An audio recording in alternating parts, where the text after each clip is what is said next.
নমস্কার সবাইকে, আমার চ্যানেলে সবাইকে স্বাগত। আবারও একটা নতুনত্ব ভিডিও নিয়ে চলে এসেছি।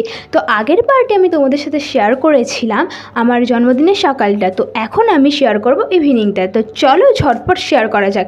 তো এখানে আমি জিনিসপত্র নিয়ে এসে গেছি, তোমরা দেখলেই অনেকে বুঝে গেছো যেটা কি হতে চলেছে। তো আমি এখানে পিছনের ব্যাকগ্রাউন্ড বানাচ্ছিলাম, কারণ আমি এখানে কেক কাটবো সেই জন্য। যেহেতু আমি দুপুরে কেক কাটিনি, ইভিনিংয়েই কেক কাটবো সেই জন্য। আর এবছর সেরকম লোকজন বলা হয়নি, আমাদের বাড়ির লোকেরাই ছিল, কিন্তু আমাদের বাড়ির মেম্বার্সই 10 জন। আর আমি যাকে পড়াই যে স্টুডেন্টটাকে, সেই স্টুডেন্টের দিদি। আর আমার দিদি জাম্বু তো অলওয়েজ আমাদের এখানে মানে ডাকলেই চলে আসে। তো যাই হোক, দিদিয়া তো আমাদের বাড়িতেই ছিল, এসেছিলো।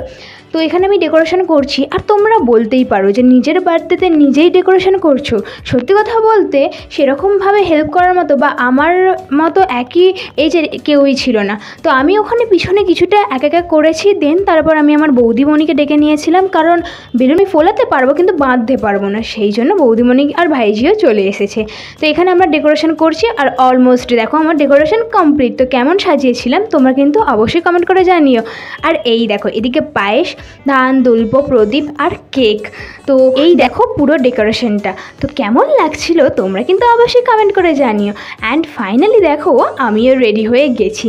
আর আমিও একটা ভিডিও শেয়ার করব তোমাদের সাথে, যেটা কি না যে আমি আমার বার্থডের জন্য কী কী কিনেছিলাম, মানে শপিং করেছিলাম, সেগুলো শেয়ার করব নেক্সট ব্লগে। তোমরা কিন্তু ভিডিওটা দেখতেই থাকবে, একদম কিন্তু মিস করবে না। তো এখানে আমার বাপি চলে এসেছে। ফার্স্টে আমাদের বাঙালির নিয়ম অনুযায়ী আশীর্বাদ করার কথা, তো সেটা আমাকে আশীর্বাদ করে নিচ্ছে। আর আমার ডান পাশে যে গোলাপি কালারের জামা পরে দেখতে পাচ্ছ পুচকিটাকে, ওটা আমার কিন্তু ভাইঝি। ওদেরকেও সেম করতে হবে, ওরা একদম রেডি আশীর্বাদ নেওয়ার জন্য। তো দেখতেই পাচ্ছ, মানে আমাকে যেমনটা করতে হবে ওদেরকেও ঠিক তেমনটাই করতে হবে। আর বাঁদিকে রয়েছে আমি যে স্টুডেন্টটাকে পড়াই, সেই স্টুডেন্টটা। সে তো ফার্স্টে লজ্জা পাচ্ছিল, কারণ ও অনেকটাই বড়, কিন্তু তারপর ও আমাদের সাথে করে নিচ্ছিল। দেন তারপর আমাকে বাপি একটু পায়েস খাইয়ে দিয়েছিল। আর তারই মাঝখানে ভুলে গেছিল যে আরেকজনও আছে, তাকেও করতে হবে, সেই জন্য আশীর্বাদ করে নিল। দেন তারপর আমি এখানে টাকা চাইছিলাম যে টাকা দাও, আশীর্বাদ করলে কিন্তু গিফট দিতে হয়। তো তারপর আমার মা চলে এসেছে এখানে, আমাকে আশীর্বাদ করে দিচ্ছে। সেম ওদেরকেও করেছে একই রকমভাবে। তার ক্লিকার আমি তোমাদের সাথে শেয়ার করলাম না। দেন তারপর আমাকে যেহেতু টাকা দিয়েছে, তাই ওদেরকেও দেবে না এমনটা হতেই পারে না, সেই জন্য ওদেরকেও আমার বাপি টাকা দিয়ে দিচ্ছে। আর এখানে আমার মা আমাকে পায়েস খাইয়ে দিচ্ছে, আর রীতিমতো ওদেরকেও খাইয়ে দিয়েছে। দেন এটা আমার কাকিমণি, তো কাকিমণিও আমাকে আশীর্বাদ করে নিলেন এবং প্রত্যেকবারের মতোই ওদেরকেও করে দিয়েছে। আর এখানে কাকিমণি কিন্তু আমাকে 200 টাকার করকরের নোট দিয়ে দিয়েছিল। আর তার আগে আমাকে একটু প্রদীপের তাপও দিয়ে দিয়েছে, বেশ ভালোই লাগছিল। তারপর আমরা এখানে ফটো তুলছিলাম 3 জনে। দেন তারপর আমার বৌদিমণি এলো, বৌদিমণিও বললো আমি একটু আশীর্বাদ করে দিই, আমি এবার কেন বাদ যাই। সেই জন্য বৌদি আবার শাড়ি পরে এসেছে, কারণ যখন ডেকোরেশন করছিল তোমরা যদি লক্ষ্য করে থাকো দেখবে, তখন বৌদি কিন্তু নাইটি পরেছিল, কিন্তু আশীর্বাদ করবে বলে বা খাইয়ে দেবে বললেই কিন্তু বৌদি শাড়ি পরে চলে এসেছিল। এরপর আমার দিদিয়া যেহেতু প্রেগনেন্ট, ওকে নাকি আশীর্বাদ করতে নেই, সেই জন্য ও শুধুমাত্র আমাকে একটু পায়েস খাইয়েই দিয়েছিল। তো তার ক্লিক আর শেয়ার করলাম না।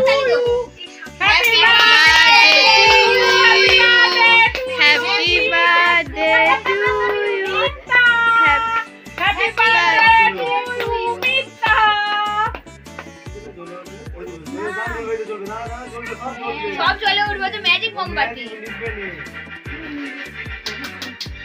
হাততালি দিলে নাকি নিভে যায়? হাততালি জ্বলে উঠবে আরো। হাততালি দিলে জ্বলে উঠবে আরো।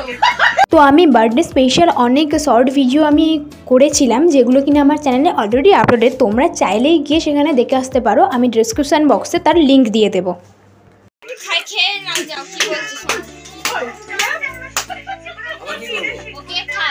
তো আমার এখানে কেক কাটা কমপ্লিট হয়ে গেছে, দেখতে পাচ্ছ সবাই কত খুশি। তো আমি ফার্স্টেই আমার বাপিকে একটু খাইয়ে দিলাম, তো বাপিও আমাকে খাইয়ে দিল। দেন তারপর আমি আমার মাকে খাইয়েছি। তারপর এক এক করে আমাদের ফ্যামিলির সবাইকে আমি খাইয়ে দিয়েছি। আর ওই একটা কেক কেটেই আমি কিন্তু খাইয়েছি সবাইকে।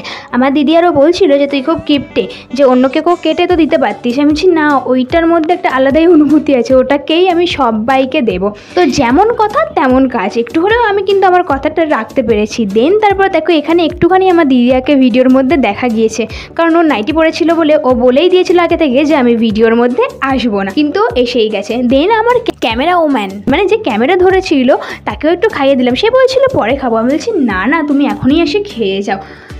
আর এটা ছিল আমার দাদা। তো তারপর এখানে খেতে বসে গেছে ওরা সবাই, কারণ তখন অলরেডি 8:30 বেজে গিয়েছিল রাত। আর এখানে দেখো বিরিয়ানির গামলা খুলেও বসে আছে। আর এই ছিল আমার খাওয়া দাওয়ার ডেকোরেশন আর আমার খাওয়ার ড্রেস। তো আমার খাবারের মধ্যে ছিল বিরিয়ানি, স্যালাড, পায়েস, মিষ্টি আর চিপস, কুরকুরে, আমি যেগুলো খেতে অলমোস্ট পছন্দ করি। তো আজকের ভিডিওটা এইটুকুই। অল ওভার বাই, দেখা হচ্ছে নেক্সট ভিডিওতে।